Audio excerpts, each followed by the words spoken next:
ఒక గ్లాస్ రవ్వ తీసుకోవాలి. తర్వాత స్టవ్ ఆన్ చేసుకొని ఒక గిన్నె పెట్టేసుకొని గిన్నెలో ఒక గ్లాసు రవ్వకు 8 గ్లాసుల వాటర్ పోసుకోవాలి. 8 గ్లాసుల వాటర్ పోసుకున్న తర్వాత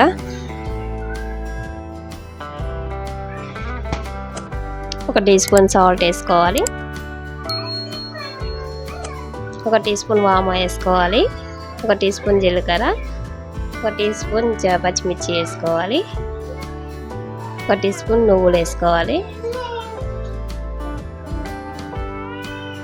తర్వాత ఇలా కలిపేసుకున్న తర్వాత వాటర్ వీటెక్కిన తర్వాత రవ్వని ఇలా గరిటెతో తిప్పితే ఇట్లా కలుపుకోవాలి, ఉండలు కట్టకుండా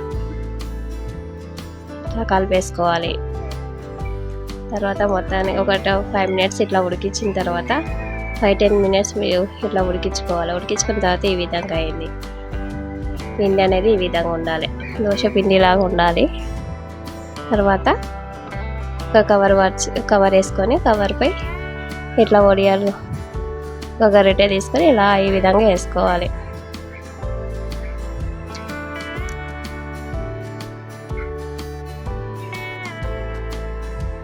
ఒక్కొక్కటిగా ఈ విధంగా వేసుకోవాలి.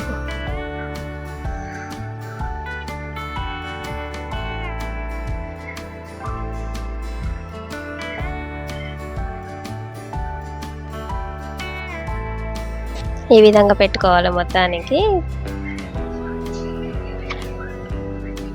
తర్వాత ఈవినింగ్ అయ్యేసరికి ఈ విధంగా అయినాయి. మొత్తం ఈవినింగ్ వరకు మొత్తం ఆరిపోయాయండి. ఇలా మొత్తం పూర్తిగా ఆరిపోయినాయి కాబట్టి నెక్స్ట్ డే ఒక 1 అవర్ 1/2 అవర్ పెట్టుకుంటే సరిపోతుందండి. నెక్స్ట్ డే వచ్చేసరికి ఇలా అయినాయి. స్టవ్ ఆన్ చేసుకొని ఒక కడాయి పెట్టేసుకొని ఆ కడాయిలో ఆయిల్ పోసుకొని ఆయిల్ ఎక్కిన తర్వాత ఈ విధంగా వేయించుకోవాలి.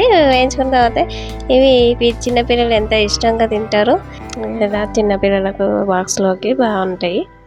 ఓకేనండి, మీకు కనుక మా వీడియోస్ నచ్చినట్టయితే లైక్ చేయండి, షేర్ చేయండి, కామెంట్ చేయండి, సబ్స్క్రైబ్ చేసుకోవడం మర్చిపోకండి ఫ్రెండ్స్. Okay, bye.